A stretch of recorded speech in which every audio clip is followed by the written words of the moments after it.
Welcome बच्चों। बेटा आज हम कार्बन एंड इट्स कंपाउंड का सेकंड लेक्चर प्रिपेयर कर रहे हैं। ठीक है, इसमें हम क्या पढ़ेंगे? कार्बन के एलोट्रॉप्स। ठीक है, एलोट्रॉप्स ऑफ कार्बन, इसका मतलब क्या है कि कार्बन किस किस रूप में पाया जाता है। ठीक है, तो डेफिनेशन देख लो। Allotropes the various physical form in which an element can exist. कोई भी एलिमेंट अगर अलग अलग रूप में आ रहा है ना, अलग अलग दिख रहा है, कहीं पे काला दिख रहा है, कहीं पे सफेद दिख रहा है, लेकिन है सेम एलिमेंट, तो उसे हम क्या बोलते हैं? एलोट्रॉप्स। ठीक है, which have different physical properties but same chemical property. Physically वो अलग दिख सकता है, हो सकता है, हालांकि यहाँ पे डायमंड और ग्रेफाइट दोनों ही सॉलिड फॉर्म में है। ठीक है, लेकिन जब इनकी अपीयरेंस हम देखते हैं तो बिल्कुल अलग है, बिल्कुल अलग है। आप बोल ही नहीं सकते कि भाई ये सेम चीज की है, लेकिन है कार्बन। बात समझ में आ रही है? ठीक है बेटा, एलोट्रोपिक फॉर्म ऑफ कार्बन कौन कौन से हैं? क्रिस्टलाइन फॉर्म में भी आता है, नॉन क्रिस्टलाइन फॉर्म में भी आता है। क्रिस्टलाइन क्या है? Diamond and graphite. Non crystalline में क्या आ जाता है? Charcoal, lamp black. जो पहले घरों में काजल बनाए जाते थे, घरों में जो काजल बनाए जाते थे, घी का दिया लगाया जाता था, उसके ऊपर कुछ कवर कर देते थे, वहां पे ऊपर जो ऊपर वाली जो लेयर है उस पर बिल्कुल काला जम जाता था, कार्बन। राइट, वहां पे किस फॉर्म में आ गया? काजल की फॉर्म में आ गया, है ना, बिल्कुल काला सा हो गया। ठीक है, तो इसी तरह से हमारे पास हम क्रिस्टलाइन फॉर्म की बात कर रहे हैं जो हमारे कोर्स में है 10th में, that is diamond and graphite. समझ में आया? हम क्या पढ़ रहे हैं? एलोट्रॉप्स पढ़ रहे हैं। एलोट्रॉप्स क्या होता है? कोई एलिमेंट जो अलग अलग फॉर्म में अगर पाया जाता है, अलग अलग फिजिकल फॉर्म में पाया जाता है, तो उसे उस एलिमेंट का एलोट्रॉप कहा जाता है। ठीक है बेटा, चलो डायमंड की बात करें तो डायमंड हमें पता है कलरलेस ट्रांसपेरेंट सब्सटेंस होता है। डायमंड क्या होता है? कलरलेस होता है और ट्रांसपेरेंट सब्सटेंस होता है। जबकि ग्रेफाइट जो होता है वो हमारा ओपेक सब्सटेंस होता है और कैसा होता है? Greyish black. पेंसिल का सिक्का, पेंसिल का सिक्का देखा है ना, कैसा होता है? ना काला होता है ना कंप्लीटली ग्रे होता है, ग्रेइश ब्लैक होता है, बिल्कुल वही ग्रेफाइट ही। ओके, हार्डनेस, डायमंड को नेचुरल हार्डेस्ट सब्सटेंस बोला जाता है। क्यों? क्योंकि इसका स्ट्रक्चर ही ऐसा है। स्ट्रक्चर को भी डिटेल में बताती हूँ। ठीक है, इसका स्ट्रक्चर ही ऐसा है, तो ये कैसे गुच्छों में होता है, ऊपर का कुछ गुच्छा, उसके नीचे का, यानी कि एक कार्बन चारों तरफ से कार्बन से घिरा हुआ होता है। एक कार्बन एटम चारों तरफ से कार्बन से घिरा हुआ होता है। किसमें? डायमंड में। तो ये क्या बना जाते हैं? स्ट्रॉन्ग कोवेलेंट बॉन्ड बना जाते हैं, इस वजह से हार्डेस्ट होते हैं। ठीक है, जबकि ग्रेफाइट में क्या होता है? कंपैरेटिवली क्या होता है? ग्रेफाइट क्या होता है? सॉफ्ट होता है और स्लिपरी होता है। टच करने पर, टच करते हैं तो वो स्लिपरी सा लगता है, और कैसा होता है? सॉफ्ट होता है। ठीक, कंडक्टिविटी की बात करो, कंडक्टिविटी की बात करें तो diamond is a bad conductor. Diamond अपने में से हीट इलेक्ट्रिसिटी पास नहीं करता, हीट और इलेक्ट्रिसिटी पास नहीं करता। क्यों? वो भी इसके स्ट्रक्चर की वजह से है। स्ट्रक्चर कैसा कि डायमंड जो है उसमें एक कार्बन 4 कार्बन से चारों तरफ से घिरा पड़ा है। जबकि अगर हम ग्रेफाइट की बात करें तो ग्रेफाइट अच्छा कंडक्टर होता है हीट एंड इलेक्ट्रिसिटी का, वो फिर इसके स्ट्रक्चर की वजह से। कैसे इसके स्ट्रक्चर कि जो ग्रेफाइट है ना वो 3 कार्बन से घिरा हुआ होता है और एक साइड क्या रह जाती है? खाली। वो जो खाली यानी कि हमें पता है, अभी देखो मैं इसको थोड़ा सा रफ समझा देती हूँ। अभी देखिए, अगर हम डायमंड की बात करें तो डायमंड जो है वो 4, इसकी वैलेंसी कितनी होती है? 4। तो 1 2 3 और 4, तो ये इसके इधर भी कार्बन होगा, इधर भी कार्बन, इधर भी कार्बन, इधर भी कार्बन। इसकी मूव करने की जगह ही नहीं रहेगी, इसके पास कोई फ्री इलेक्ट्रॉन ही नहीं बचेगा। जबकि ग्रेफाइट के केस में क्या होता है? ग्रेफाइट के 3 तो यहाँ पे कार्बन के साथ जुड़ा होता है और 1 इलेक्ट्रॉन यहाँ पे क्या पड़ जाता है? खाली। अब अगर इलेक्ट्रॉन फ्री है तभी तो मूव करेंगे, अगर फ्री ना हो तो मूव ही कहां से करेंगे? ठीक है, ओके ना? Free charges are moving, responsible कौन होता है? इलेक्ट्रॉन होता है। इसका एक साइड, एक इलेक्ट्रॉन क्या बच जाता है? ठीक है, तो इस वजह से क्या करता है? कंडक्ट करता है। क्या करता है? इसमें अच्छा कंडक्टर होता है। इसमें कितने के कार्बन के साथ जुड़ा होता है? 3 कार्बन, एक कार्बन 3 के साथ जुड़ा है। इसमें क्या है? डायमंड में एक कार्बन 4 कार्बन के साथ जुड़ा हुआ है, फंस गया बेचारा, कंडक्ट करने की जगह नहीं बची। ओके, अच्छा, इसकी डेंसिटी क्या होती है? हाई डेंसिटी होती है बेटा। ये हैवी होता है, हाई डेंसिटी होती है। इसकी डेंसिटी क्या होती है? कम होती है। शेप कैसा होता है? इसमें जो कार्बन है ना वो चारों कॉर्नर पे, एक कार्बन अपने चारों कॉर्नर पे एक टेट्राहेड्रॉन शेप में दूसरे कार्बन के साथ जुड़ा होता है। ठीक है, जबकि इसके अंदर कार्बन जो है वो फ्लैट हेक्सागोनल रिंग्स बना देते हैं, फ्लैट हेक्सागोनल रिंग्स बनाते हैं। अभी बताती हूँ कैसे बनाते हैं। ठीक है, यहां तक तो अलग अलग कर लेंगे।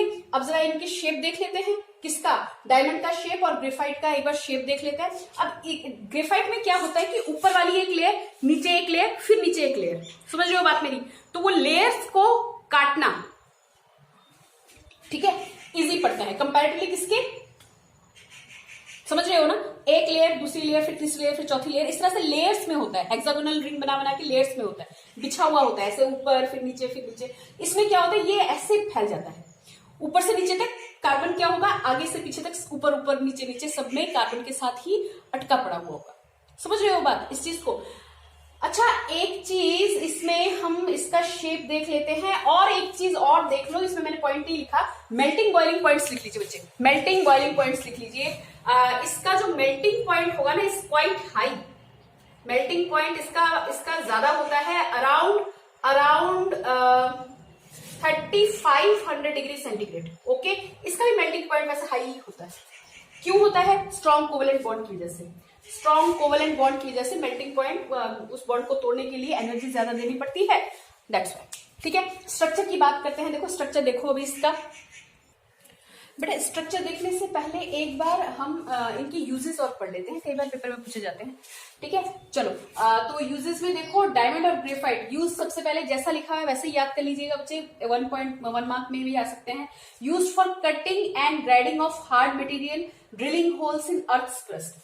ठीक है, होल तैयार करने के लिए, देखो ये क्योंकि खुद काफी हार्ड होता है तो रॉक को भी क्या करता है, ड्रिल कर देता है। जैसे हम ड्रिल मशीन यूज करते हैं ना, इसके पॉइंट पे लगा लिया जाता है, तो इजीली क्या करता है, अर्थ क्रस्ट को होल करके अंदर की तरफ, अर्थ क्रस्ट को क्या बना देता है, होल कर तैयार कर देता है। बात समझ में आ रही है?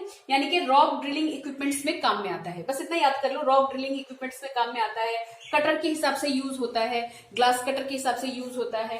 ठीक है, ओके, डायमंड कटर के हिसाब से भी डायमंड यूज होता है, समझे? अच्छा, diamond dies are use for drawing thin wires like tungsten filament of an electric bulb. पतली तार खींची जाती है, ठीक है, किसकी? जैसे हमारे इलेक्ट्रिक बल्ब में टंगस्टन फिलामेंट होता है ना, वहां पे भी यूज होता है। ठीक है, यूज फॉर मेकिंग ज्वेलरी, ये तो कॉमन सी बात है। Use as a tool to remove cataract from eyes, ये एक इंपॉर्टेंट चीज है। यस, एक चाकू जैसा, एक शार्प एज चाकू जैसा होता है, उसके भी पॉइंट पे लगा हुआ होता है, हार्ड होता है, और आंखों से मोतियाबिंद जिसे हम बोलते हैं ना, कैटरेक्ट, उसको रिमूव करने के लिए डॉक्टर्स एक नाइफ का यूज करते हैं। ठीक है, क्या इसका नाम क्या है? किराटो। क्या नाम क्या है इसका? किराटो, KERATO, किराटो। ओके ओके बच्चा पार्टी। अच्छा, अब आ जाओ इस पे ग्रेफाइट। ग्रेफाइट लुब्रिकेंट के हिसाब से काम में आता है। ग्रेफाइट लुब्रिकेंट कैसा? ड्राई ग्रेफाइट, क्योंकि ये सॉफ्ट होता है, इसको क्या बना सकते हैं, इसका पाउडर बना सकते हैं, इसका पाउडर बना सकते हैं, और उसको लुब्रिकेंट के हिसाब से यूज कर सकते हैं। जहां पे साधारण लुब्रिकेंट काम नहीं करते, ऐसे मशीन जो जिनमें हाई टेम्परेचर हो या जो हाई टेम्परेचर पे ऑपरेट होते हो, वहां पे as a lubricant graphite use होता है। जो तुम सेल लेके आते हो ना, है ना, सेल, ड्राई सेल होता है ना, देखा होगा सेल तो आपने भैया, है ना, तो सेल के अंदर जो कार्बन की एक काला सा एक रॉड जो होता है ना, अगर उसको पुराना कोई सेल है उसको तोड़ कर देखो, उसके अंदर एक काला सा रॉड आता है, पतला सा एक रॉड होता है ना, वो कार्बन की बनी, ये वो ग्रेफाइट होती है हमारे पास। बात समझ में आ रही है? हाँ, कार्बन है। ठीक है, ओके। और कहाँ पे? पेंसिल लीड्स पे, पेंसिल का जो सिक्का होता है, मैंने बोला ना, हाँ, pencil Leeds and black paints में यूज होता है। बोलिए, समझ में आया? ठीक है, मैंने यहाँ पे कुछ पॉइंट्स लिखे हुए हैं, नोट डाउन कर लीजिएगा। ड्राई सेल में काम में आता है इलेक्ट्रोड इन ड्राई सेल। अच्छा, ये लुब्रिकेंट के हिसाब से काम में आता है। लुब्रिकेंट ऑयल्स में ये मिलाया जाता है, पाउडर फॉर्म में आ जाता है, सॉफ्ट है, ग्राइंड किया जाता है। ओके, ये हो गया डायमंड, और ये हो गया बच्चे ग्रेफाइट।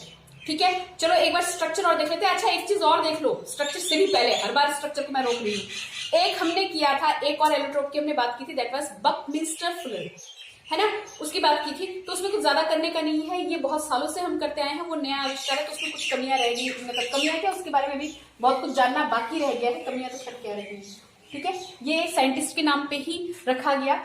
और इसको हम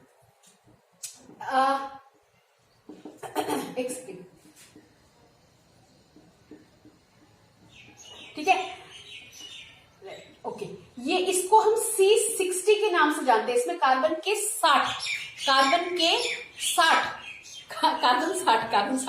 एटम्स। ओके, और कैसे होते हैं ये? हमारे पास इनका जो शेप है ना, जैसे एक फुटबॉल होता है, फुटबॉल देखा ना, फुटबॉल, इसमें ये ज्यादा बिग मॉलिक्यूल नहीं है, जैसे डायमंड हमारा बिग मॉलिक्यूल्स का होता है, इसमें सिर्फ कार्बन के 60 ही एटम पाए जाते हैं, ठीक है। और कैसे शेप लेते हैं, जैसे बिल्कुल ऐसा गोल सा, ठीक है, जैसे फुटबॉल का। और इसमें हेक्सागोन और पेंटागोन की शेप के कार्बन जुड़े हुए होते हैं, ठीक है, इसमें ज्यादा कुछ करने वाला नहीं है। ओके ओके, कितने शेप आते हैं हेक्सागोन के, ये AON, यस, हेक्सागोन के 20 हेक्सागोन्स होते हैं और लगभग 12 पेंटागन के शेप में ये जुड़े हुए होते हैं। कार्बन एक बार हेक्सागोन पेंटागन करके जुड़े हुए होते हैं। बात समझ में आ रही है? इससे ज्यादा इसमें कुछ करने का नहीं है, ठीक है। अब इसके स्ट्रक्चर का बात कर लेते हैं। Structure means diamond and graphite के स्ट्रक्चर का। डायमंड का मैंने क्या बोला था, गुच्छे में होता है ना, और ग्रेफाइट का मैंने क्या बोला था, लेयर्स में होता है। डायमंड जो है उसमें एक कार्बन 4 के साथ जुड़ा हुआ होता है, इसलिए कोई फ्री इलेक्ट्रॉन नहीं होता। ग्रेफाइट जो है उसमें एक कार्बन 3 के साथ जुड़ा होता है और एक उसका इलेक्ट्रॉन क्या रहता है, free, that's why it is a good conductor, ठीक है। नोट डाउन कर लीजिए। अब स्ट्रक्चर भी देख लेते हैं इसका। देखो बेटा, आ जाओ जरा डायमंड के शेप की बात कर लेते हैं। मैंने अभी भी आपको बताया था, डायमंड जो है वो उसमें एक कार्बन 4 के साथ जुड़ा हुआ होता है। दिख रहा है ये एक कार्बन यहाँ, एक यहाँ और एक यहाँ पे, ठीक है ना। एक कार्बन 4 के साथ जुड़ा होगा और देखो इस तरह का शेप बनता है इसका, ठीक है। ये जो काले काले से बॉल्स देख रहे हैं, ये सारे के सारे क्या है, कार्बन एटम। समझ में आया? ठीक है। तो ये है डायमंड का शेप, इस तरह का ये गुच्छे वाला शेप दिखाता है। तो इस वजह से इसमें क्या नहीं होता, फ्री इलेक्ट्रॉन्स नहीं होते, ठीक है। स्ट्रॉन्ग बॉन्ड बनाता है, स्ट्रॉन्ग कोवलेंट बॉन्ड बनाता है। ओके।